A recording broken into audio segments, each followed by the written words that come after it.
যারা অন্যকে নিয়ে বেশি অহংকার করে তারাই একদিন পস্তায়। তো হ্যালো এভরিওয়ান, চলে আসলাম সুন্দর একটা ভিডিও নিয়ে তোমাদের সামনে। আমি প্রেমিকা।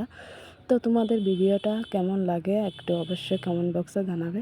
তো চলো, আমি কাজ করছি, তার মধ্যে তোমাদের সাথে কিছু কথা শেয়ার করি। তো কেন বললাম যে যারা অহংকার করে তারাই একদিন পস্তায়, এটা কিন্তু বাস্তব বন্ধুরা। যাদের বেশি অহংকার তারাই একদিন পস্তাবে।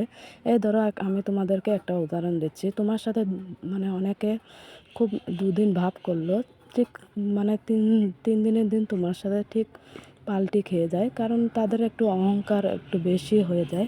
কিন্তু আবার তোমাকে নিয়ে সেই মানুষগুলো পিছনে কথা বলবে, আরে ভাই কেন, কারোর কি খাই নাকি কারোর কি পড়ি?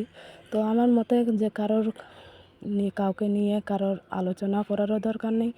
যে যার মতো থাকাটাও দরকার খুবই। কারণ তুমি খাচ্ছ তোমার টাকায়, আমি খাচ্ছি আমার টাকায়, আমি তো কারোর টাকা খাচ্ছি না, তাহলে কারোর কথাও বলার অধিকার আমার নেই। তো এটাই তো না বন্ধুরা, যে যেরকম তার বিবেক ভাবনাও তো এরকম হবে। তো অনেকে আমি এরকম পরিস্থিতিতে হয়েছে, তো তোমাদের সাথে সেই জন্য শেয়ার করলাম।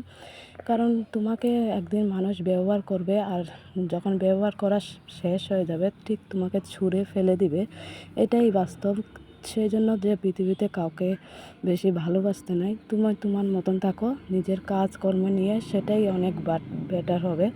কারণ আজকাল মানুষকে বিশ্বাস করাটাই যায় না বন্ধুরা, মানুষ এতই পাল্টে খেয়ে যায়। তো হ্যালো বন্ধুরা, টাটা।